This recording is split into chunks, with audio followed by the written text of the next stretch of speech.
In today's lesson, I want to help you take your writing to the next level.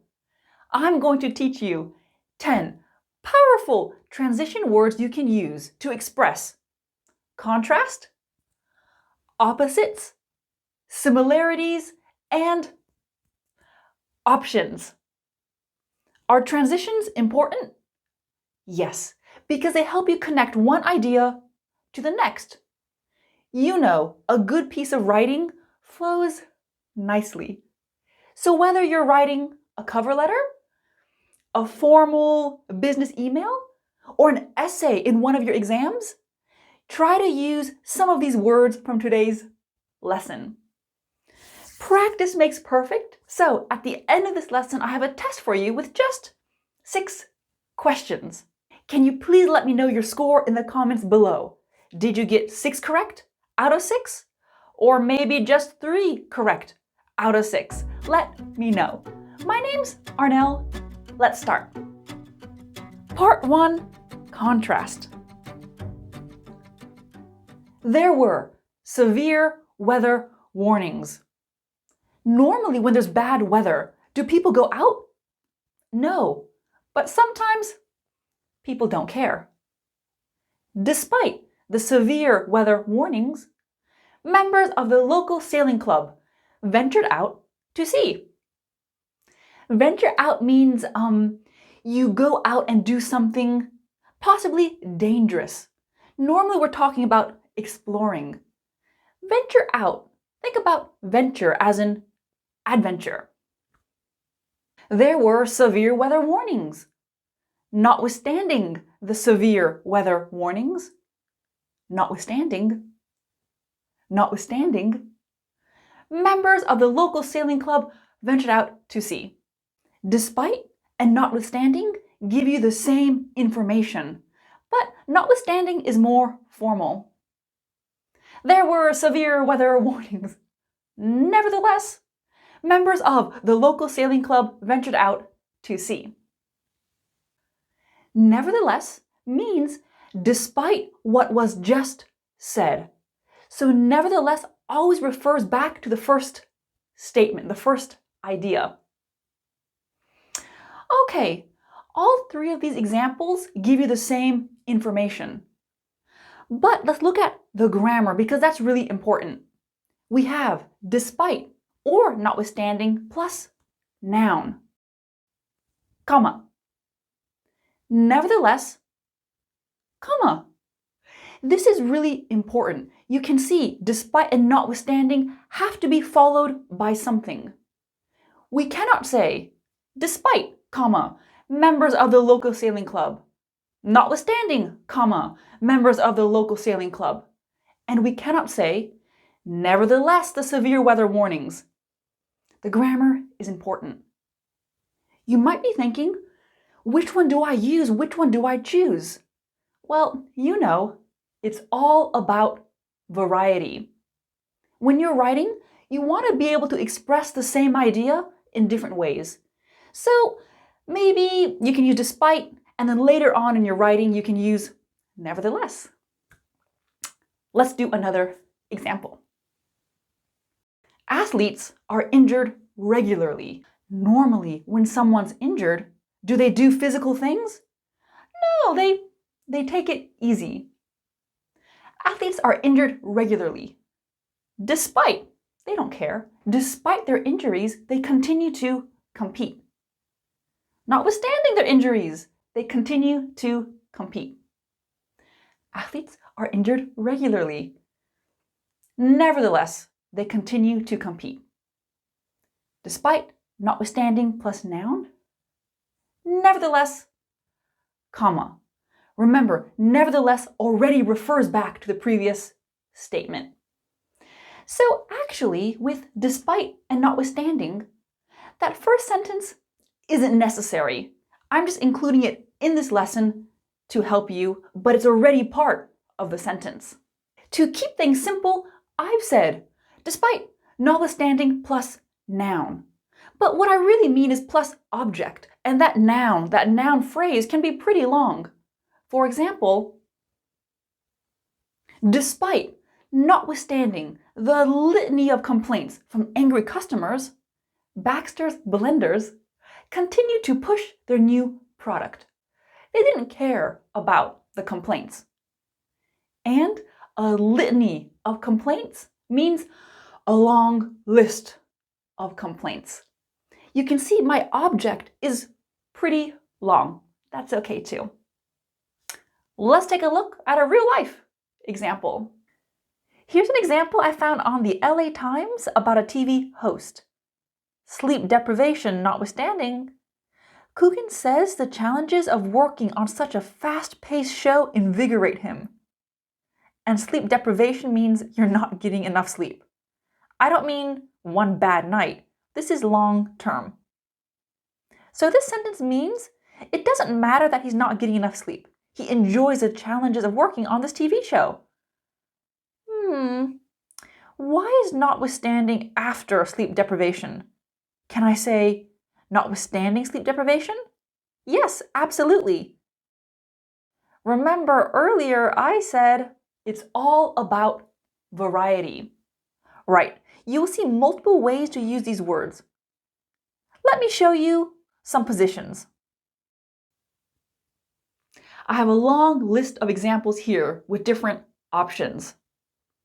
You might be like this right now. I understand. I know there's a lot of information, lots of options, but I can't call this a masterclass if I don't challenge you. Okay, you can see despite, notwithstanding, and nevertheless can begin a sentence. That's really common. It's perfect. However, with despite and notwithstanding, you can see they can also go in the middle of a sentence.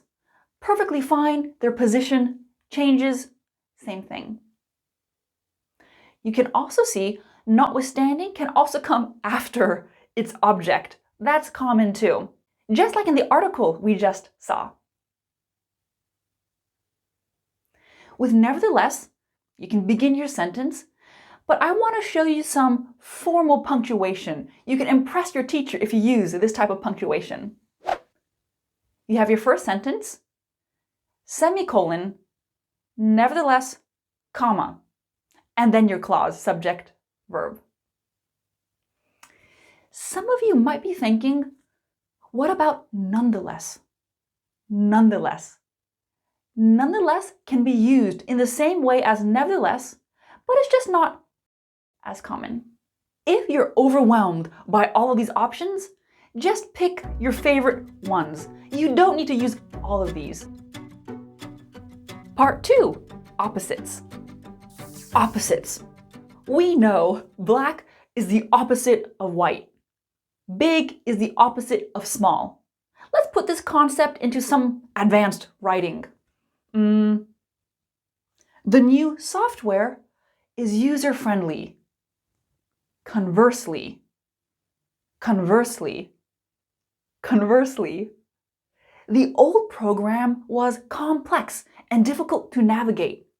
You can see I have opposites, easy and difficult. I prefer working in the morning when I'm the most productive.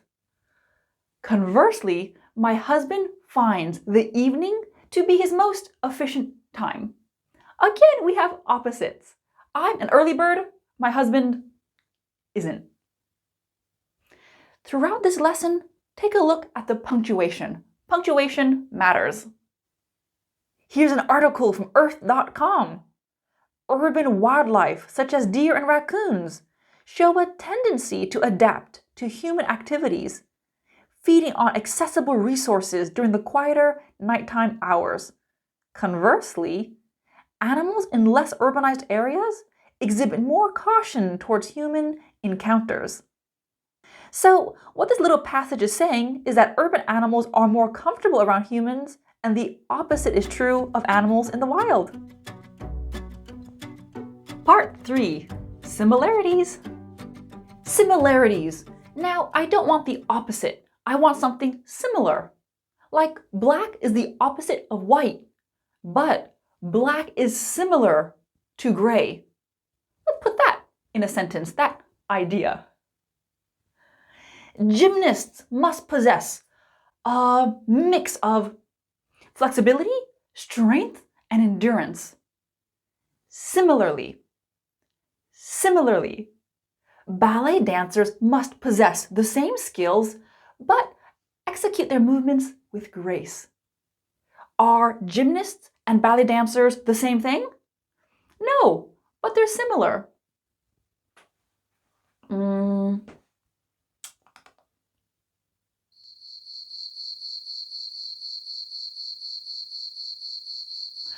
Our company prides itself on employee training. Similarly,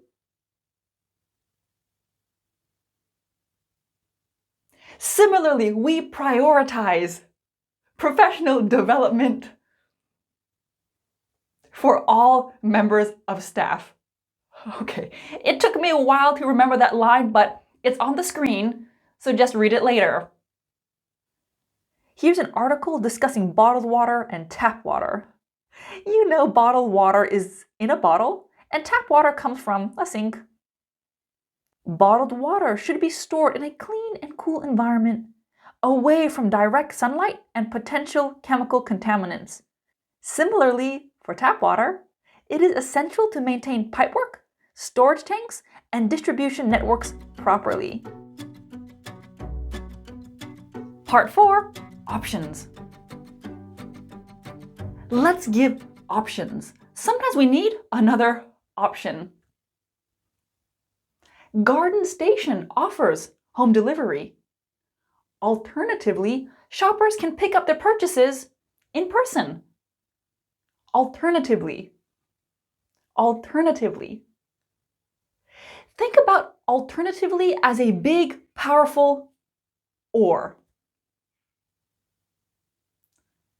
The hotel offers a complimentary breakfast each morning. Complimentary is just a fancy way to say free. Usually you'll see that word referring to hotels. Complimentary breakfast, complimentary water, complimentary coffee, things like that. The hotel provides a complimentary breakfast each morning. Or alternatively, guests can dine at nearby restaurants. I know this is strange, but it's really common. You can see or alternatively. Alternatively does mean or, but sometimes they're used together in a sentence. Part 5, addition, and I mean additional information. In addition to, moreover, and furthermore are powerful ways to say and. Tokyo has a vibrant cultural scene with numerous museums and galleries. In addition to this, the city offers a variety of traditional festivals throughout the year. Moreover, the city offers a variety of traditional festivals throughout the year. Furthermore, the city offers a variety of traditional festivals throughout the year. All of these tell you, and they're giving you extra information. So, what's the difference? Well, I'll say in addition to is the most common, and moreover is the most formal. But again, it's all about variety. Choose one you like and use that. Let's look at the grammar because that's really important. Just like despite and notwithstanding, in addition to must be followed by something, a noun or a noun phrase. In this example, I say, in addition to this clearly referring back to the previous sentence. And just like despite and notwithstanding, I can switch the parts around. And just like nevertheless and other adverbs we've looked at in this lesson, moreover and furthermore can begin a sentence followed by a comma. Here's an article from wellbeingmagazine.com talking about the health benefits of coffee. These first 2 paragraphs talk about the benefits, and we have a new paragraph. Moreover, coffee has been linked to improved mood and a potential reduction in the risk of depression. This isn't just a random sentence, even though it's starting a new paragraph. It's connected to earlier points. Let's quickly look at different position options. Okay, get ready. Saving money regularly helps build financial security, and moreover, it provides a cushion for unexpected expenses. Screen time can affect children's sleep patterns and social interactions, and furthermore, it may impact their development and overall well-being. Using moreover and furthermore with and is a possibility. I know this is strange because, well, moreover and furthermore are just more formal ways of saying and, but again, I'm showing you what's possible. Eric's experience in project management is extensive. Moreover, his leadership skills are well regarded. John enjoys playing tennis. Furthermore, he excels in coaching young players. Test time. I have 6 sentences. Can you please put the options into the spaces? You can see there are more options than spaces. This test is not easy because in some of the spaces, more than one answer is possible, which I'll explain when I give you the answers. Pause the video to do this. Okay, here are the answers. For number 1, if you put nonetheless, that's also correct. It's just not as common. In sentence number 4, if you put despite, that's also fine. It depends what you're trying to emphasize. In addition to means and. You're showing that Pam is a professional baker and she bakes for family and friends. With despite, you're showing that contrast. She's a professional, competitive, full-time baker, but she also does this. She bakes for her family and friends. So for number 4, those 2 options are possible. Well, I said earlier, practice makes perfect. Try to write me a few example sentences in the comments below. And if you're thinking, why should I do that? No one's going to correct me. Well, you need to start thinking in English. That's step 1. So even if your sentence isn't correct, it's fine. Nobody knows who you are. It's perfect. You can't be embarrassed. So leave me your comments, leave me your score, and thank you so much for watching this video. I'll see you next time. Bye!